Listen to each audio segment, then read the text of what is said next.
Welcome back to Hong Kong, everybody, a place where Toys R Us not only exists, but seems to be thriving better than ever. Yes, the raging toy culture that Hong Kong possesses not only extends to the collector's market, but also to kids too. Of course, it being Asia, these capsules are always going to be a hit. You can get anything from mini Gundam figurines to Marvel statuettes to Kamen Rider to My Little Ponies. Pretty much anything you could possibly want out of these little things. I've never been a fan, but it's nice to see they exist. Here, however, is what we all came here to see, the boys' toys section, and these stop-motion animations for Transformers Siege are awesome.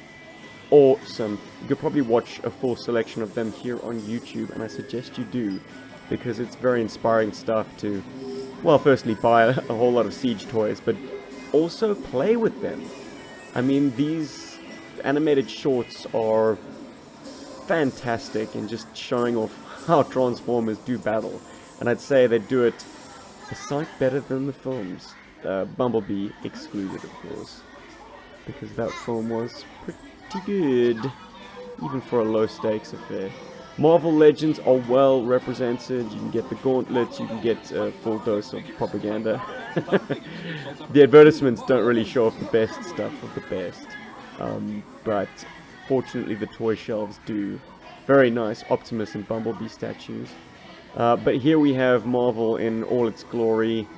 Crappy endgame figurines, but that soon gives way to the very highly detailed, highly articulated current Marvel Legends stuff. And guys, if you're not a 6-inch fan, as I am, the stuff will sail plainly over your head, but it's excellent. If you're a superheroes guy, why wouldn't you collect in this scale? It's not like vehicles wherever the draw card when it came to the pantheon of characters. However, with G.I. Joe, vehicles are kind of tantamount, and that's why the 1:18 scale works so well. But, man, did I turn my head a couple of times when I saw these guys. Loved the classic packaging. That stuff was always something that warmed my nostalgic heart. PTE is well represented as well. I learnt, to my horror, that I walked past their headquarters on Kowloon Island a number of times and never went in. I'm an idiot. I need to go back to Hong Kong. Star Wars, don't quite know what they're doing with their stuff. I mean, statues, who's really interested in statues? 5 POA figures and vehicles that are a bit lackluster seem to warm the shelves. Yeah, nothing particularly encouraging here. They don't have the Black Series 3 3/4 inch figures yet. Or either that or they've been sold out. So, Toys R Us is filled with incredible displays. Colorful lights attracting buyers. It's exactly what you'd want from a Toys R Us flagship store. Nerf, however, has its own little partition, of course, and they seem to have absorbed a number of franchises, as you will see.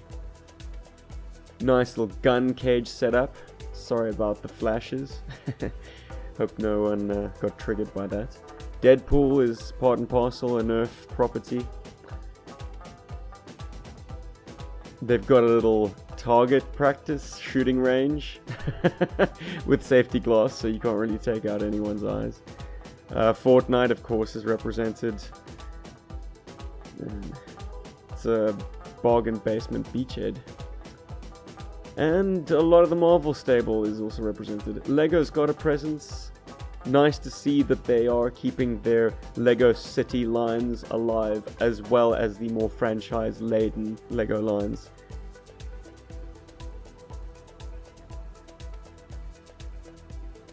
Jurassic Park.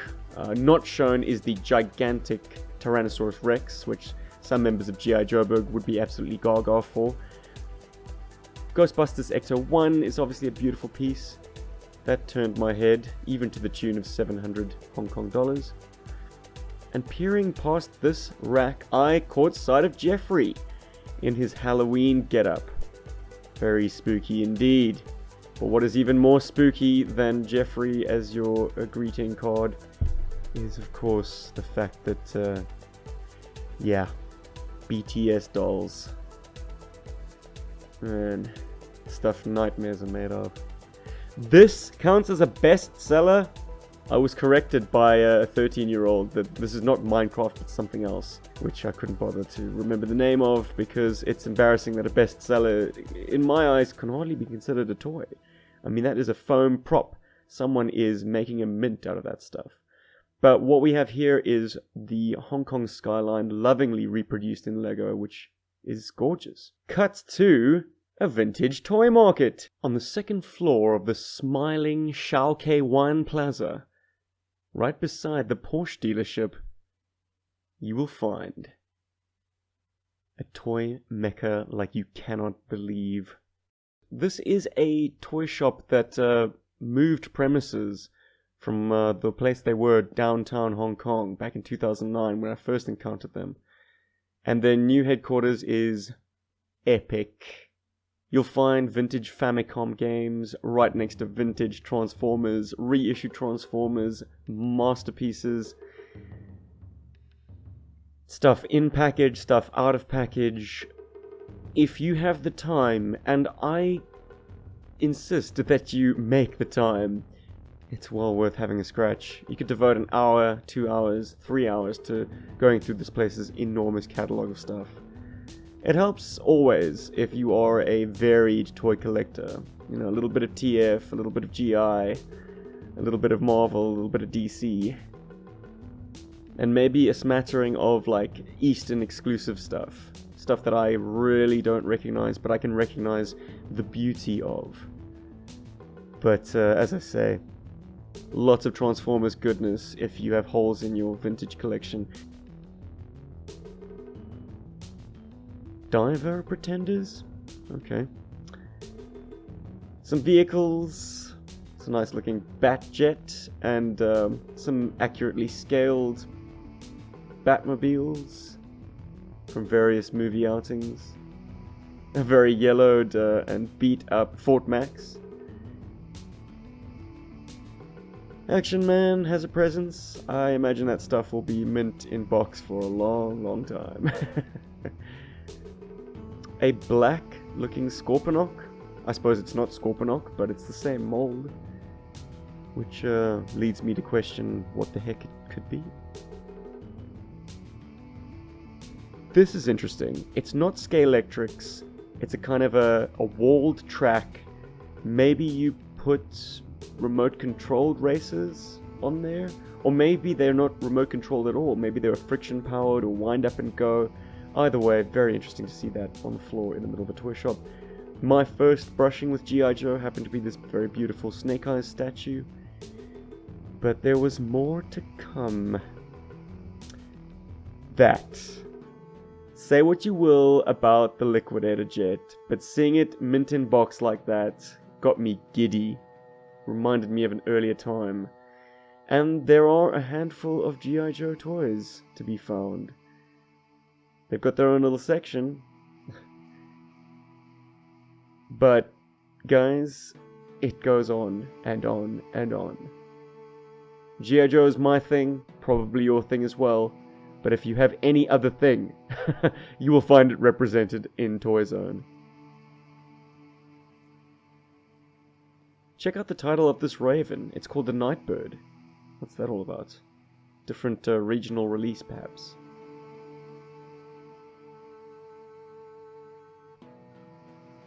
Carded toys from the 90s. It's all there, guys. McFarlane toys. Turtles. More turtles than you could ever shake a stick at. Exclusives have found their way there. And of course, James Bond Jr., Jaws. Lovely. Plus Batman the Animated Series stuff. It's like being reunited with old friends that you haven't seen in decades. But they're still there, just as you remember them, from the toy aisles of a bygone era.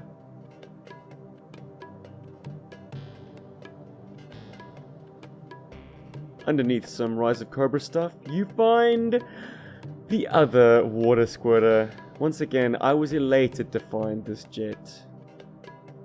A humble purchase at the time, but gets my nostalgia fever pumping. The fact that it's also the European card art is interesting to me.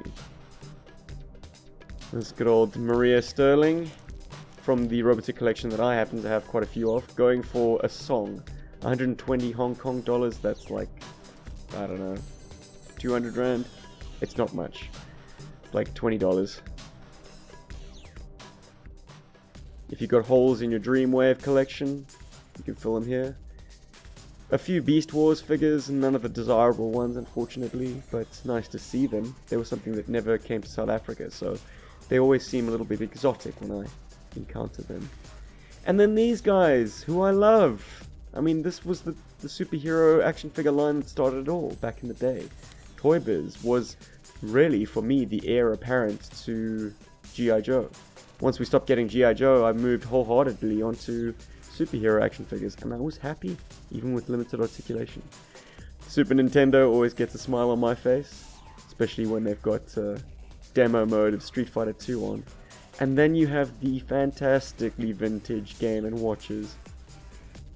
That is definitely something from a bygone era. I found a few more Joe things. I think that's an Aliens vehicle, and that there is not an Aliens vehicle. That is a BF2K. What is it, an Eliminator? Something like that. It's Blocker's vehicle. They have the G.I. Joe Moray. And now the Desert Attack helicopter from the Big Shoulders era next to the Patriot Grizzly tank. I thought that was a nice combo.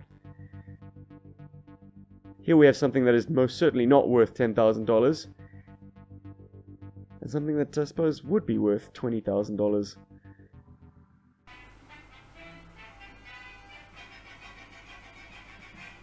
Love the authentic anime music playing in the background. It's a nice display of stuff that I really have no idea what it could be. I mean, it's giant robot stuff. All hailing from some anime, but yeah, man. Give a shout in the comments section if you know what those guys are. They're big and chunky and colorful, and so is he. Massive, massive Gundams. A few bits of Votom's paraphernalia. I think those are mugs shaped of Votom heads. R2 seeing a bit worse for wear. And that's a cool chunky Grimlock. I like that design, even if it's non-transformable. A little bit more Joe.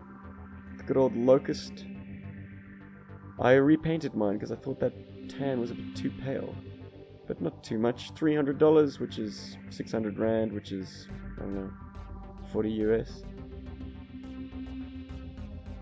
This is how Grimlock comes packaged. And there's Slag. Love the quotes. And then putting them all to shame is the biggest of them all, which is Devastator. Done up in a very, very cartoon accurate style. Non-transformable, but if you are a Transformers fan, maybe you have room for this kind of oddity. Yeah, as I say, much bigger than the Dinobots, his sworn enemies from the cartoon. Had a little scratch through these guys. Rise of Cobra toys, which no one really wants, even for as little as $80. We're getting warmer, and then eventually something that, yeah, would still be desirable, going for quite a bit more than $80, priced at $360. Reissue Transformers. You can pretty much get anything you want, man. It's all there, all in box. And mixed in with some actual vintage releases. I think that is a vintage Fort Max, as evidenced by the price and the boxware. I think I found her, guys. The ugliest action figure ever created. Oh my goodness.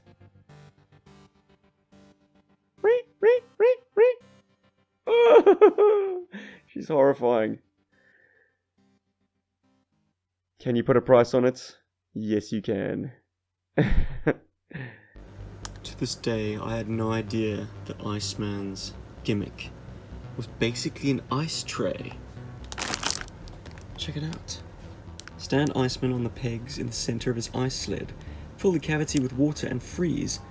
pop out and send him on a super slide. Refrigerator not included. What about kids who didn't have a freezer? Well, they probably didn't have an Iceman then. Wow. Crazy. Bob, you're my #1 guy. Yeah, at least Shockwave's pistol is correctly scaled in his hands. Oh, they made toys of everything. Oh, he's got bat nut kicking action. Nice one, Bob. Great job on the eyes. Oh, that's goofy. Maybe someone in the comments section can explain the logic of this to me. It's Iron Man with his quick change armor. So he's wearing what, like Iron Man onesies? And then he clips armor on? But it gets better. No, he's actually bare torsoed and then changes into Iron Man. Which is all very fine and well as a gimmick, except what are you supposed to do with naked Tony Stark, or partially naked Tony Stark? It's... they did a lot of things in the 90s, man. Gimmicks.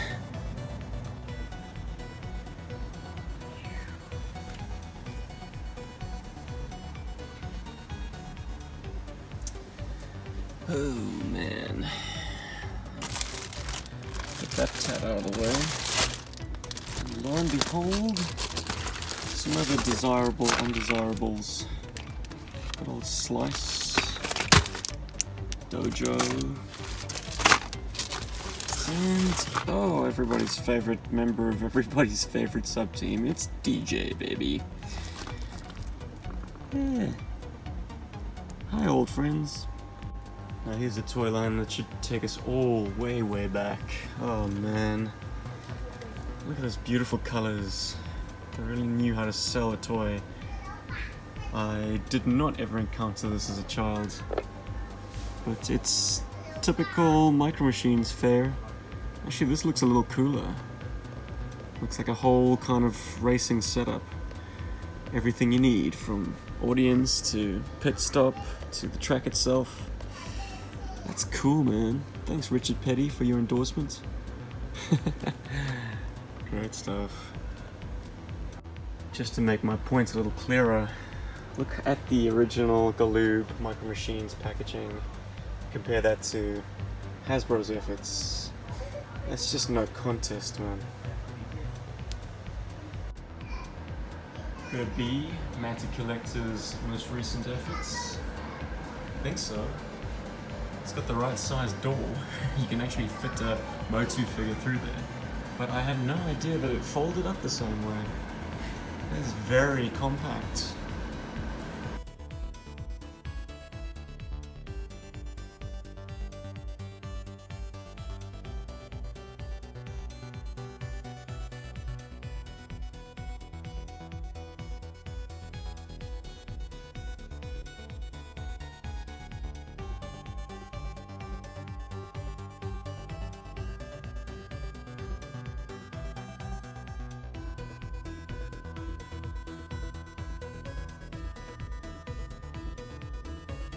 Nerf. Boo. But they've got a lovely supply of very desirable Star Wars vehicles. Oh yes, that is a good one. Lovely paint deco. And this is not a shabby version of that Y-Wing, that's for sure. Very desirable, as evidenced by the price. Ugh. This toy takes me back to a time when it was released. I was in London at the time, and it was actually going for the same price as the vintage. My brother joked that you could actually get the vintage with its box, same price as the Power of the Force version. This one has a few interesting innards that the original didn't have, but it's pretty much the same toy. Plus some buff occupants. God bless the 90s, huh? And Star Wars continues. Battle of Hoth battle pack, that's cool. Another Y-Wing fighter. Another ATST. Loose figures galore. My word. It goes on and on. Whoa. Power of the Force. You guys will be with us for many, many years to come, I'm sure. These guys might disappear by then. Slightly better articulated, better detailed, better proportioned. But yeah, the glut of Power of the Force is real, dudes. Very real. They cannot give this stuff away. $50, that's 100 South African Rand, that's less than $10. Very, very few of these left. Just a random selection of... Oh, there's Chewie. But no real crowd pleasers in there. Lobots and Ewoks. And here we have the true treasure hunt at the affair. The on concession sold cases. Well, you really gotta dig deep. Or at least have a very, very discerning eye about what you might find, like old Judge Dredd. Some old school Macross stuff. Yeah. It's tricky. You don't want to waste anyone's time by asking to individually go through these cases, because each one of them is under lock and key. But this is definitely where you find the best, most hidden, most secret treasures.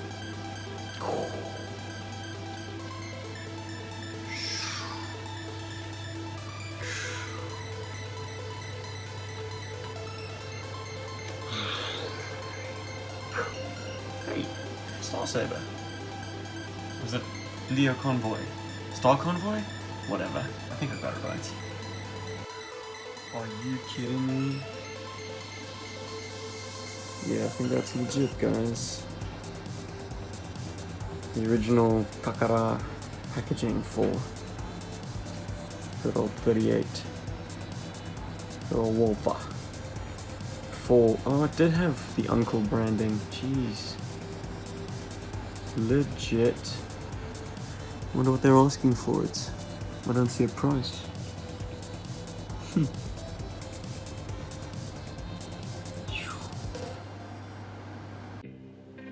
For all the Motu collectors, these things look damn good. Wow, wow, wow. You are quite spoilt, if I do say so myself. While I agree there's no school like the old school, Mattel did a damn fine job on these guys.